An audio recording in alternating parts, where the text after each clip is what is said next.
maa minnu tun kamana ganin bɛ aw ka minɛnw nacogo ɲuman na ka bɔ jamana kɔ kan ka na an ka jamana kɔnɔna la o hami n'o jɔrɔ banna sabu so barikama maaw nana don aw jigi kɔrɔ ka se ka o baara kɛ a kɛcogo ɲuman na so barikama ye cakɛda ye min ka baara bɛnnen bɛ ka aw ka minɛnw ta ka bɔ jamana kɔ kan ka na n'a ye an ka jamana kɔnɔna la ka sɔrɔ baasi fosi ma aw ka minɛnw sɔrɔ duguma sira fɛ jikan sira fɛ fo ka taa se sanfɛ sira ma wa u ka baara bɛnnen tɛ o dɔrɔn ma u bɛ transit baaraw kɛ logistique manutention fo ka taga se terrain feereli ani soko ɲɛnabɔli commerce général u bɛ nin bɛɛ lajɛlen kɛ jamana in fan 14 bɛɛ lajɛlen na aw maa minnu bɛ ko aw mago bɛ so barikama maaw la aw bɛ se ka u wuli ka u sɛgɛrɛ Amdalaikaw fɛ yen nɔ u bɛ immeuble Seku Tarawele la Kati taga sira la u ni pharmacie luxe beauté Bouakar Keita u man jan ɲɔgɔn na walima ni taama ka gɛlɛn aw minnu ma aw bɛ se ka u to aw sigiyɔrɔ la ka u wele nɛgɛjuru sira la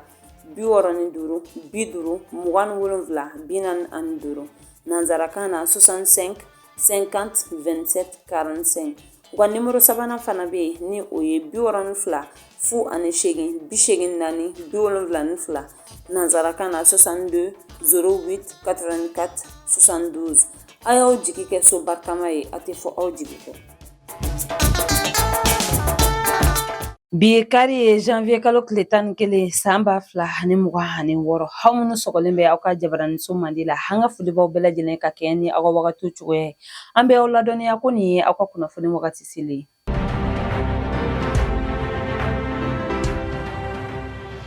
Bakuruba kunnafoniw na Colonel Assa Badialo Touré ni o y'an ka kɛnɛya minisiri ye ale ni a baaraɲɔgɔn farala ɲɔgɔn kan ka lajɛrɛ min kɛ an da bɛna don o la fo ka taga se min ye an ka direction générale des impôts ɲɛmaa ni a ka baarakɛlaw ye wulikajɔ min kɛ san 2025 kɔnɔna la an da bɛna don o ni a ɲɔgɔnna caman na farikolo ɲɛnajɛ kunnafoniw bɛna lase aw ma fo ka taga se kɔkan kunnafoniw ma aw bisimila.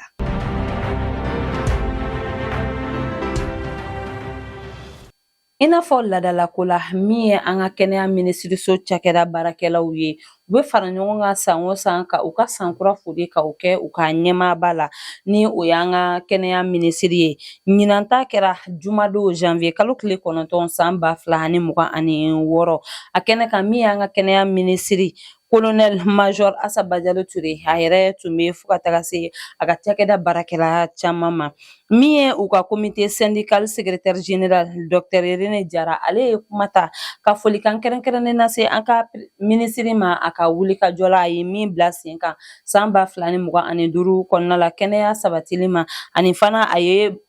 a seko ni a damayira min kɛ kɛnɛya baarakɛlaw ye a ye folikan kɛrɛnkɛrɛnnen lase a ma a ka o baaraw la o kɔfɛ min ye cakɛda in yɛrɛ secrétaire général ye Dr Abdoulaye Gindo ale fana ye kuma ta ka folikan kɛrɛnkɛrɛnnen lase an ka kɛnɛya minisiri Colonel Assa Badialo Touré ma a ka wulikajɔ la a ye min bila sen kan san 2025 kɔnɔna la a ye a seko ani a damayira kɛ yaasa kɛnɛya baarakɛlaw bɛ se ka bila condition ɲɛnamaw la cogoya min na ka baara kɛ a kɛcogo ɲuman na jamanadenw ka nimisiwasa kama ani fana a ye a jira ko a ye a seko n'a damayira kɛ yaasa min ye saniya walew ye o bɛ se ka matarafa cogoya min na an ka kɛnɛyasow kɔnɔna la o kɔ min ye an ka kɛnɛya minisiri yɛrɛ ye Colonel Assa Badialo Touré a yɛrɛ ye kuma ta ka folikan kɛrɛnkɛrɛnnen lase a baarakɛɲɔgɔnw ma olu minnu ye a dɛmɛ baara min kalifara ale ma san 2025 kɔnɔna la ka se ka o baaraw kɛ a kɛcogo ɲuman na a ye folikan kɛrɛnkɛrɛnnen fana lase an ka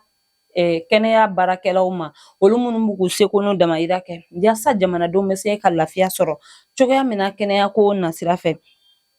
ani a ma dan o dɔrɔn ma a ye folikan kɛrɛnkɛrɛnnen lase maaw ma maaw bɛ ɲina min kɔ ni o ye maa minnu bɛ yen n'u bɛ kɛnɛya saniya walew matarafa an ka kɛnɛyasow kɔnɔna la fo ka taga se plantɔnw gardien ni chauffeur sabu a y'a jira ko olu fana jɔyɔrɔ ka bon kosɛbɛ kɛnɛya baara la ko bɛɛ lajɛlen ni i jɔyɔrɔ dɔn cakɛda kɔnɔna la o kɔfɛ a ye folikan lase an ka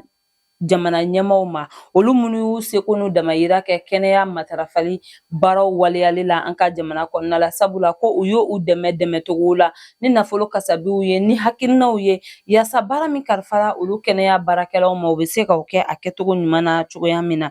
kɛrɛnkɛrɛnnenya la fana an ka jamana ɲɛmaw ye hakilina kura min ta ka o bila sen kan ni o projet d'urgence présidentielle ye ni o baara bɛna bɛn ka dɔgɔtɔrɔso 15 ka o jɔ an ka jamana kɔnɔna la kɛrɛnkɛrɛnnenya la Bamakɔ kɔnɔna la yaasa jamanadenw bɛ se ka lafiya sɔrɔ kɛnɛyako nasira fɛ cogoya min wa a y'a jira fana k'a b'a ɲini a baarakɛɲɔgɔn fɛ halisa u k'u fangaw fara ɲɔgɔn kan yaasa baara min kalifalen bɛ u ma san 2026 in kɔnɔna la u bɛ se ka o waleya cogoya min na u ka nin ɲɛnajɛ in kuncɛli hukumu kɔnɔna la min ye attestation dira kɛnɛya baarakɛla maa 3 ma minnu kan ka taa sɛgɛnnafiɲɛbɔla ka foli kana se u ma u ye wulikajɔ min kɛ wagati min na u tun bɛ baara la an ka kɛnɛyasow kɔnɔna la.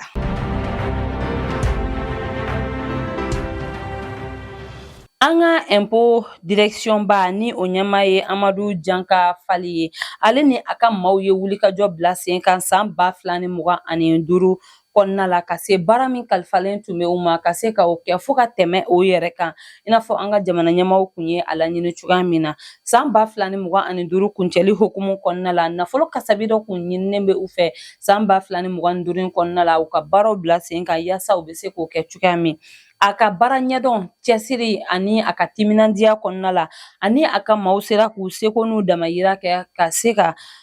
nafolo min tun ɲininaw fɛ ka tɛmɛ o kan yɛrɛ sabula sefa wari miliyari 1.3 n'a kunkanfɛn de kun ɲininen bɛ u fɛ san 2025 baara kuncɛli hukumu kɔnɔ nka a jirala ko jateminɛw y'a jira ko min ye sefa wari miliyari 1.4 n'a kunkanfɛn u sera ka o de ladon an ka jamana ka wagandeba kɔnɔna la min ye an ka jateminɛlikɛla dɔw ye olu ye a jira ko min ye an ka jamana cakɛda ɲɛmɔgɔw ye ko bɛɛ kan ka monsieur Fali ka exemple ka o suit sabula ko ni an bɛɛ lajɛlen sera k'a kɛ i n'a fɔ a ye a kɛ cogoya min na an ka jamana waganden a tɛna na lankolonya wa fana jamana yɛrɛ bɛna yiriwa an ka baarakɛlenw na.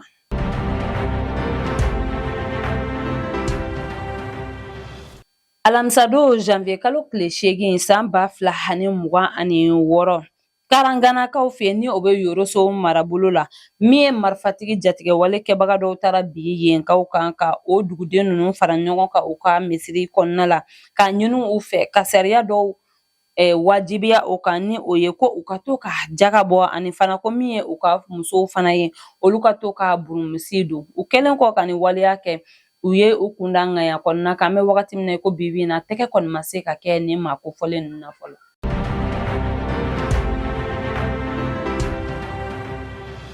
Lakana sabatili baara hukumu kɔnɔna la an ka jamana kɔnɔna la Colonel Abdoulaye Coulibaly ni ale ye secteur 4 de l'opération dugukoloko commandant ye ale ni a ka ɲɛma lieutenant colonel Fatɔgɔma Bɛngali wulila ka taama boloda janvier kalo tile fɔlɔ ka taa bila tile 7 la san 2026 yaasa maa minnu kun kan ka taa relève ta Dinanguru ni Modoro kɔnɔna la o baaraw bɛ se ka kɛ a kɛcogo ɲuman na cogoya min na an ka jamana kɔnɔna la u ka taama daminɛna Sevare kɔnɔna la u bɔlen kɔ Sevare u ye u kunda Bajangara kan an ka compagnie du GTA Babemba maaw de tun bɛ ka u ka lakana sabati olu y'u lakana ka taa fo Koro dugu kɔnɔna la u selen kɔ yen nɔ min ye an ka 52e compagnie d'intervention rapide ma olu ye u ka lakana ta o yɔrɔ la ka u ɲɛ minɛ yaasa u bɛ se ka taga nin dugu kofɔlen ninnu na cogoya min na u ni olu taara Dinanguru kɔnɔna la u selen yen nɔ lieutenant colonel Mamadu I Traoré ni ale tun ye chef de poste ye ale ye a jɔyɔrɔ di commandant Adama Jalo ma ale bɛna na cɛdenw ɲɛ minɛ o yɔrɔ la yaasa lakana baara bɛ se ka sabati cogoya min na a jirala ko min y'an ka armée de terre ma olu de kelen bɛ ka lakana sabati o yɔrɔ la o kɔ u ye u kunda Modoro kan lieutenant colonel Azbi Ag Isiwana ni ale fana tun ye yen chef de poste ye ale fana ye a jɔyɔrɔ di lieutenant colonel Modibo Jara ma o fana bɛna yen cɛdenw ɲɛ minɛ yaasa lakana baara bɛ se ka sabati cogoya min na a jirala ko min ye an ka garde national maaw ye olu de kelen bɛ ka lakana baara kɛ Mondorokaw fɛ yen nɔ u ka nin taama ninnu kɔnɔna la min ye bamanciwale tigilamɔgɔw ye u ye waleya jugu ta ka ɲɛsin u ma ni mugujugu donni ye nka min ye capitaine Idi Keita ni ale 52e compagnie d'intervention rapide ɲɛmaa ye ale n'a ka cɛdenw ka wulikajɔ kɛra sababu ye ka se ka o bamanciwale ka o bali maasi ni ma to a la wa u ka kɛlɛkɛminɛn fosi o ma tiɲɛ o hukumu kɔnɔna la min ye colonel Kulibali ye ale ye folikan kɛrɛnkɛrɛnnen lase ni cɛden ninnu ma olu minnu ye nin lakana sabati ani u kuntara baara min kama yaasa u bɛ se ka kɛ cogoya min na sabula maa minnu bɛ n'olu kun kan ka na so olu sera ka na so maa minnu kun kan ka relève fɛnɛ ta olu fɛnɛ sera u seyɔrɔ la baasi ma maa si sɔrɔ u ka nin taama nin kɔnɔna la u ye tasibila kɛ ka ɲɛsin an ka finitigilakaw ma minnu tora faso kɛlɛ la.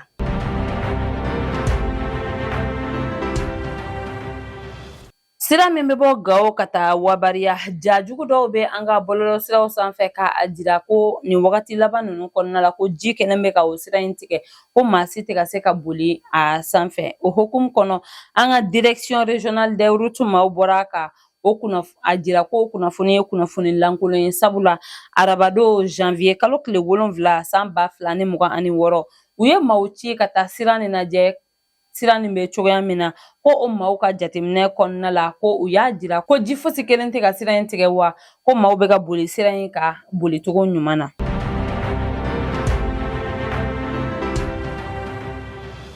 An ka kuranko ni jiko minisiri wulila ka i kunda Misira Sikɔrɔni ani Bankɔni sigida kan yaasa jiko baara min bɛ ka kɛ yaasa ni sigida maa ninnu bɛ se ka lafiya sɔrɔ cogoya min na jiko ta fanfɛ ka taa o baaraw taabolo lajɛ min ye an ka jiko ni kuranko minisiri Bɔkari Jane ani a ka cabinet maaw ni o ye a ka président du conseil d'administration Modibo Sise fo ka taga se Somapep SA ani Somajef SA directeur généraux Idrissa Sadu Jalo ani madame Bokum Fakumata Sirakata Traore ni u tɔw u taara ka taa ninnu baara ninnu lajɛ yaasa k'a lajɛ baara bɛ ka taa taabolo min na a ye a ka nimisi wasa yira sabu a y'a jira ko baara bɛ ka taa taabolo ɲuman na wa fana ko a bɛ ka teliya a dalen bɛ a la ko baara nin bɛna kɛ ka bɛn wagati bɛnnen kɔnɔna la wagati min dira maa ninnu ma k'u bɛna se ka baara in kɛ ka bɛn ni a ye wa ko nin bɛna kɛ sababu yɛrɛ fana ye ka nin sigira maa ninnu ka u lafiya jiko ta fanfɛ sabu ko ji nafa ka bon kosɛbɛ adamadenya ɲɛtaga kɔnɔna la.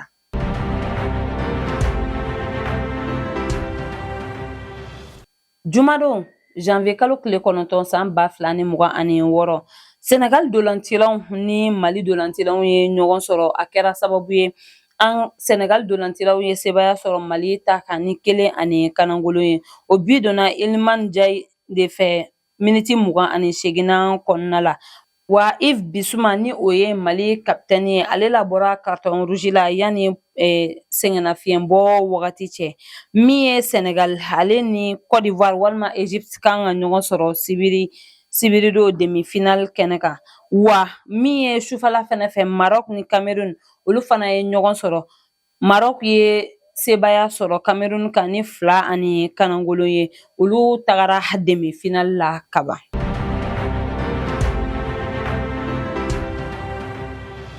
O b'an ta an ka kɔkan kunnafoni na ta Burkina Faso kɔnɔna la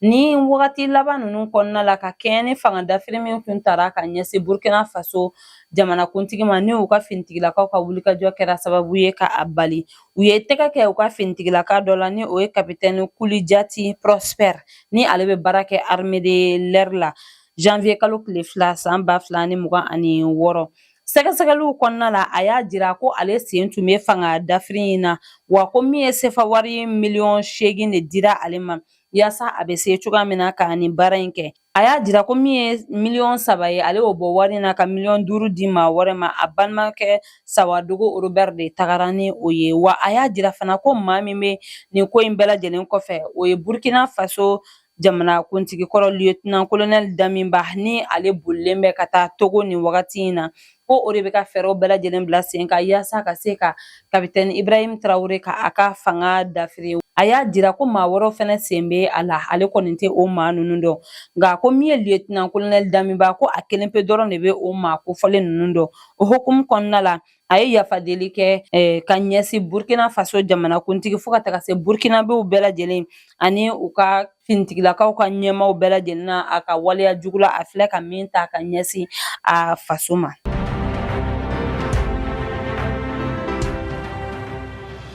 N'an bɔra yan an bɛ taa Côte d'Ivoire kɔnɔna la Mamadou Awa Gassama ale tun bɛ Côte d'Ivoire kiiri tigilamɔgɔw ɲɛkɔrɔ janvier kalo tile 9 san 2026 a minɛlen bɛ k'a sababuya kɛ ko a ye kumakan dɔw fɔ bɔlɔlɔsiraw kan u ka jamanakuntigi ma min ye Côte d'Ivoire kiiri tigilamɔgɔw ye u y'a ɲangi k'a bila san 5 kaso la wa ko a ka kan ka sefa wari 100,000 fɛnɛ sara amande ye. A ka délibéré kan ka kɛ janvier kalo tile 30 san 2026 nata in na min ye a ka lafasalibaga Mamadu Ismaël Konate ale bɔra k'a jira ko min ye ale ka client Mamadu Awa Gassama ye ko a ye yafa deli kɛ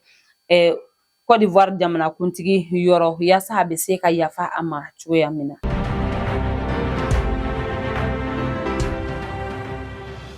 Nin bɛ dan sigi an ka bi kunnafoniw na an tɛ sɛgɛn an tɛ ɲinɛ an b'an ka dibilabara kɛbagaw fo an bɛ so barikama maaw fo olu minnu bɛ ka an dɛmɛ yaasa an bɛ se ka nin kunnafoni sanuma in di aw ma sanga ani wagati ni Ala m'an ka jɔnya jɔ an na sini an bɛ ɲɔgɔn sɔrɔ yan ka kunnafoni di aw ma laadiriya la shukuran.